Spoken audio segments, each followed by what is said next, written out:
Welcome, everybody. It's time once again to grab your board, swim out into the sea of ideas. See if you can catch a pipeline, like a sales pipeline, with the number one Super Bowl prognosticator. I'm just waiting to hear his spread for the upcoming Super Bowl. Yeah, forget sales enablement. Let's just talk football. We got football. A big game coming. This might be the first time, Paul, in a while that I've actually looked forward to the game more than the commercials. Wow. And living up here in Seattle, the Seahawks. I guess maybe when the Seahawks were playing, that was a little different, just because everyone was so frothy about it. But right. I don't know. I feel like we've seen all the commercials, or you can go to YouTube and see all the commercials. It's not like it's a big surprise. Right. And most of the commercials are tied to a multi-channel campaign where it's not just one 30-second ad. It's a bunch of other stuff. Exactly. And you've got a very David versus Goliath game coming up. Yeah, It's going to be fun. So what's your prediction? What do you think is going to happen? I guess I got to go with the old U of M alumni here. I got to go with Tom Brady one more time. I can't believe I'm saying it. I keep thinking can't be one more. He can't get there again, and he's done. He's already won everything you can win, but it seems like one more in the offing here.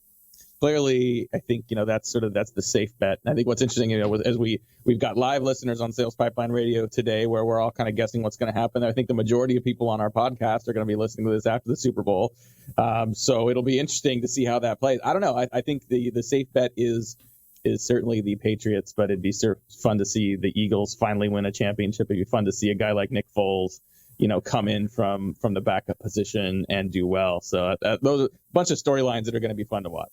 I think it's like I felt about the Vikings Cinderella story. It's about to burst. All right. Well, boy, I think I could go off on a football tangent. Maybe we should turn this into a sports radio podcast. I think we should. We should do another one after this. Talk for days. Exactly. But we're not going to do that today. Thank you, everyone, for joining us, for sticking through that terrible intro for this latest episode of Sales Pipeline Radio. My name is Matt Hines. We are here every week live at 11:30 Pacific, 2:30 Eastern, talking about sales and marketing best practices. We are featuring some of the best and brightest minds in the sales and marketing industry. Today is no different. We'll get to our guest here in a second. If you're joining us live on the radio today, thank you so much for joining us on the Funnel Media Radio Network. Very excited to be part of that. We also are joined by a lot of people who are getting to us from the podcast. Thank you for subscribing. You can find us, if you're catching us for the first time, you could subscribe on the iTunes Store and Google Play. And every episode of Sales Pipeline Radio, past, present, and future, is available at salespipelineradio.com. Today, very excited to feature from Citrix. We've got the worldwide senior manager of Sales Enablement Tools and Services. It is Eric Spatzer. We're going to talk today about sales enablement enterprise at enterprise scale. And Eric has been a real leader and a trailblazer in the sales enablement work. So excited to have him on the show today. Eric, thanks so much for joining us. Thanks for having me. Quite an introduction.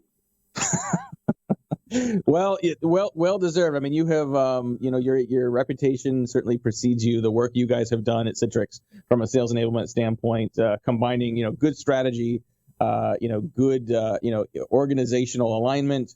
We can talk about some of the technology tools you guys use as well, but maybe start with, how sales enablement isn't exactly something that's been around for forever. How did you kind of land in this kind of role, and how, talk a little bit about how this has become a core focus at Citrix as well.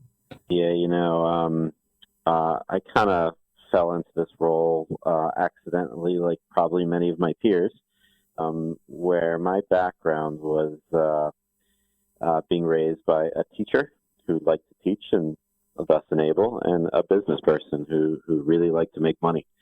And I found a natural home in the middle of an enablement organization here at Citrix, and Citrix has been an unbelievable organization. Been here 8 years of growth, of change, of leading the marketplace and technology in a variety of different directions.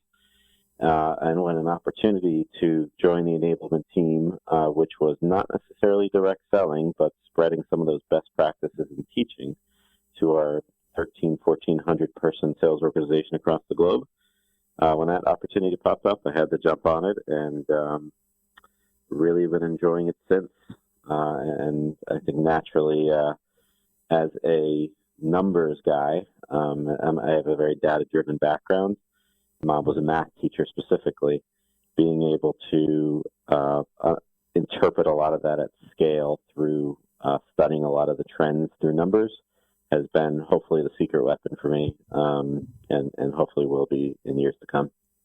Sounds great. We'll talk a little bit about Citrix's approach to sales enablement. And I think, you guys are a fairly large organization, but companies, small, medium, and large, are increasingly adopting sales enablement as a function.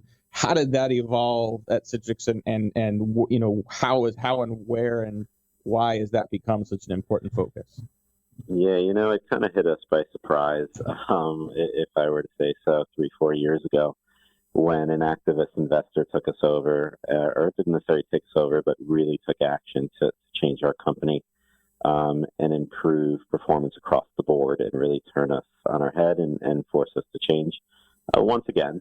And it has been a unbelievable and great and fun ride ever since. So that was about 4 years ago. Ever since, they've been looking for high growth with low risk, as everybody is looking for in this world. High reward, low risk. And the way they found it was, to your point, is trying to create a little bit more of a forecastable revenue. And you know what? The easiest to forecast revenue is already collected revenue or already revenue under contract, customers under contract. So we turned to a subscription model there. So that reduced a lot of the risk associated with some of the volatility in our pipeline. And we're continuing to make that transition into this year as we start to secure customers. But with that, and securing customers on an annual basis, for annual recurring revenue basis, the need to perform just rises that much more. Because they could easily rip your software out and go to another competitor as competition is high. So that's been the high growth, low risk rate, and luckily a lot of our customers have trusted us in this transition journey and is already experiencing some of that benefits in that journey by journeying with us earlier in the phase here. And speaking of journeys, I know that's been important for you from a sales enablement standpoint. And I think one of the reasons you guys have been so successful with your sales enablement efforts is that this isn't just, hey, let's plop some new technology in, and this isn't just, well, let's make it easier for reps to find, content. You guys have really invested in understanding the buyer journey, making sure the right content exists at different parts of the funnel for each customer use case. Talk about, if you could, the importance of customer insights and buying journeys to create more consistency and efficiency across the entire sales funnel for the entire sales organization. Yeah, you got it, Matt. And I had a fun time on that webinar a couple days ago with you, and or a couple weeks ago with you. And it's been fun. I think understanding your buyer is probably priority number one, and creating that relationship and considering they took the journey with us to the cloud. We also took the journey with them to understand their business from day zero all the way to success and make sure we stay with them to success and beyond. So understanding that buyer's journey and try to simplify it as much as possible. What we did is we simplified into a 6-step process, and we traveled the globe. So step one, we traveled the globe and really just met with customers, met with salespeople, understood their communications as it stood today, and documented step one. Step two, we look for operational efficiencies to continue or increase the level of satisfaction for our buyers by changing some sales processes and mapping a whole new sales process on top of that buyer's journey. And then once we did that, the last thing was really deploying resources. And some of the resources that people have is content. I think content is king in this world. It's leverageable. It can be used many times towards customers of similar segments. And our people, I think most importantly at Citrix, is we have people dedicated to success here, and people that are dedicated to success with some of those top resources of content, arming them with the right message at the right time in the right place to ensure customer success has been an unbeatable formula. So we hope to take that to many, many years to come. You talk a lot, I know in the webinar we did a couple weeks ago, and I've heard you talk about it elsewhere, is the idea of having the right funnel for your business. Can you talk about what that means? And I think, a lot of people look, you can buy Salesforce.com, and there's a bunch of funnel stages built right into there, and you can read a lot of books, and it'll tell you what your funnel should look like. What does it mean to have the right funnel for your business, and how have you been able to implement that at Citrix? Conversation nonetheless, and probably more than a 30-minute conversation, but yeah. on the buyer's journey aspect of things, there's been understanding the buyer's journey as it always starts with, and building a sales process on top of it in a really simplified way is as I refer to, step one. And understanding the type of funnel that you think your people can manage. So, for example, an oil funnel is very, very wide at the top and very, very tiny at the bottom. So there's clearly a bottleneck at the bottom, and usually the steps at the bottom of the funnel are financial discussions, legal discussions, solution. Maybe even if you back up a step, you have the wrong technology, or there's a solution challenge there with regards to your technology or your product that you're selling. So ultimately, attention needs to go there to open up that bottleneck, because you're not closing as much pipeline as you can because it can't come out the bottom. And if it's too wide on top, you have way too many resources focused on way too many customers that you can't actually focus on getting them to the next stage. So I think paying attention to that is one step if you have that type of funnel. The other type of funnel is just a tube. So there really is no leverage across the funnel. It is just one big tube, and whatever comes in the top usually goes out the bottom. That is 100% customer retention rate, and is not a bad business to be in for the most part. Very predictable, but definitely not growth generated for the most part. And then what is really interesting is a very highly effective strategy is an upside down oil funnel. So it's very thin at the top. You let one or two or very select few customers into the funnel, but at the bottom, it is an outpouring of revenue. And so there's goodness, badness to all these. And I think it's about understanding your business and understanding what that funnel looks like, what the velocity through that funnel looks like, and what is the ideal velocity of what your company wants. What is the company culture looking for? Love it. Well, we got a lot more coming up here after the break with Eric Spatzer. He runs worldwide sales enablement for Citrix. So we're going to talk a little more about some of the components that go into making sales enablement great: people, process, content, tools, and technology. We're also going to talk about why sales reps should be collecting their old sneakers and what that has to do with some of Eric's passions outside of work as well. We'll be right back after we pay some bills. This is Matt Hines, and listening to Sales Pipeline Radio. In a world where the speed of innovation and change in B2B marketing has never been greater, the only thing bigger is the need for clarity, for a blueprint, for a guide to what's really working. And how about a way to apply it specifically today to increase sales pipeline growth, velocity, and most of all, conversion? That's what you'll find in the Modern Marketer's Field Guide. And amazingly, you can download it for free. HeinzMarketing.com, just like it sounds, HeinzMarketing. It encompasses the entire sales and marketing cycle, but in quick bursts with lots of specific, actionable ideas, strategies, tactics you can put to work right away, like today. The loaded table of contents helps you narrow in and tackle a problem. And it's something you can come back to over and over again as a reference guide. Why not download your free copy of the Modern Marketer's Field Guide? It's free. HeinzMarketing.com, just like it sounds. HEINZ Marketing.com. All right, back to Matt and his guest, and I'm really curious to find out. I got lots of old sneakers. I got sneakers that are 20 years old.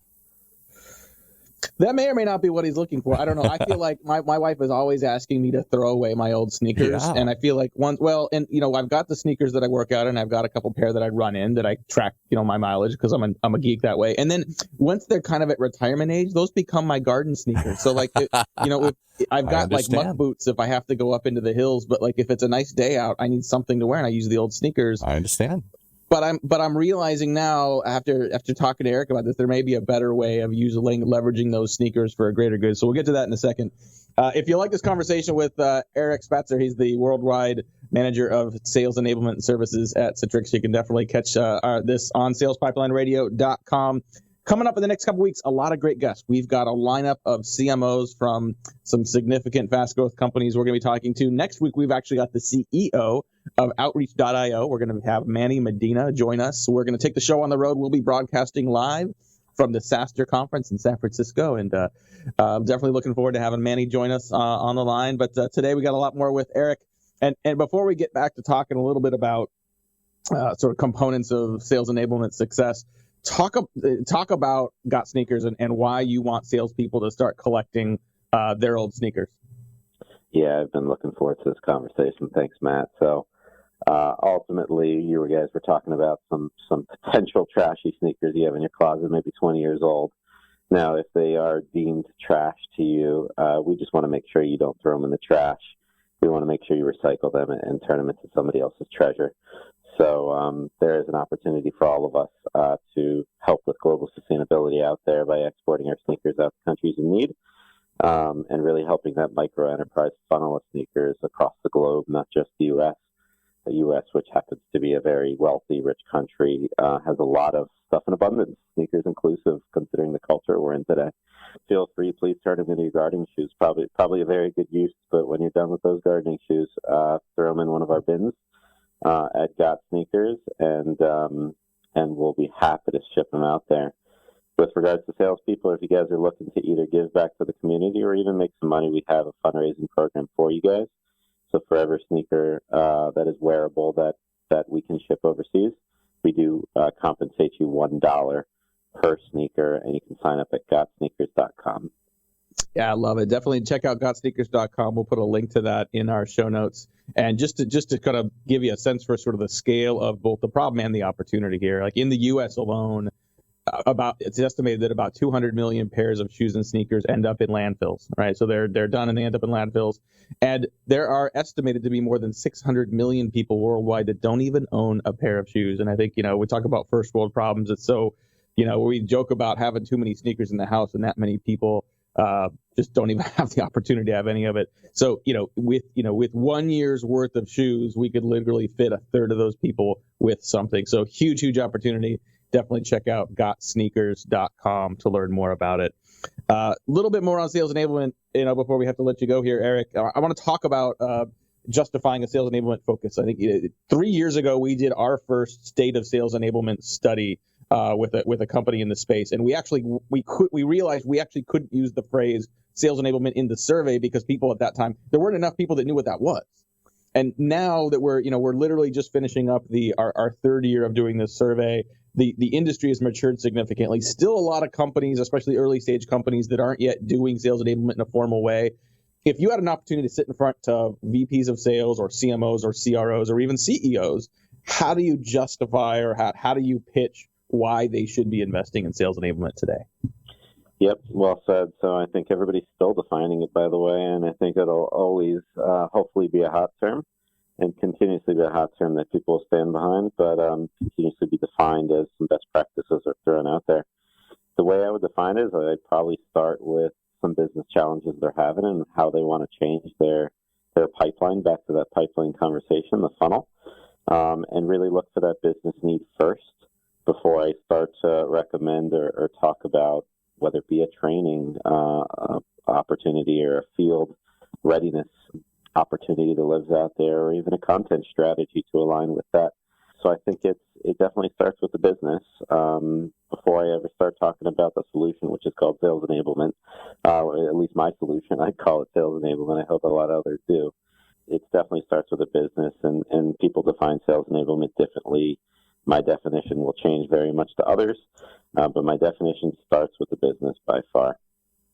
And as people start to realize the importance of sales enablement in the organization, where do you invest first? I mean, I think a lot of people don't necessarily start with a full-time sales enablement person. Oftentimes it's a fraction of someone's job within either sales operations or within sort of a demand gen unit for marketing. Oftentimes sales enablement is an outgrowth of what traditionally had been product marketing's responsibility. But where do you get started? I mean, I think too many companies think, well, I'm just going to go buy a tool and that's going to solve my problems. And we all know that's not true. But, where are the initial investments that you recommend people do to see results and to get early momentum internally?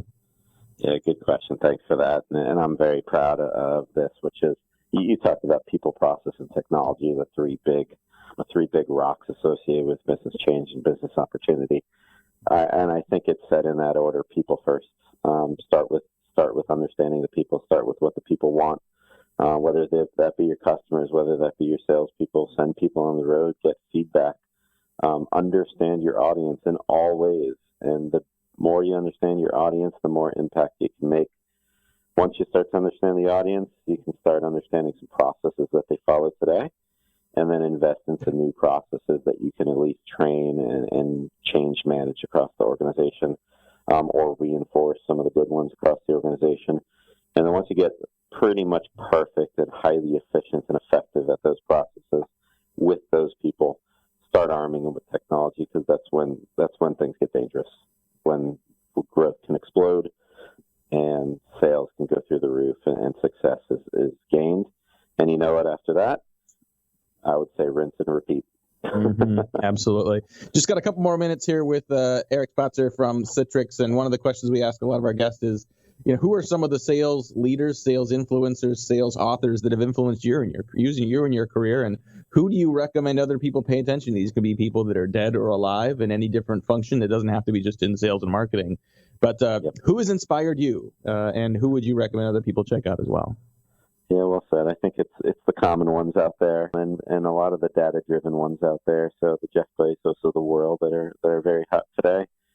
On that note, whether it be the Apples of the world, of course, everybody has leaders, but I tend to pay attention a little bit to the leaders that are closer to me, and I can relate with a little bit more and see some of that secret sauce behind them.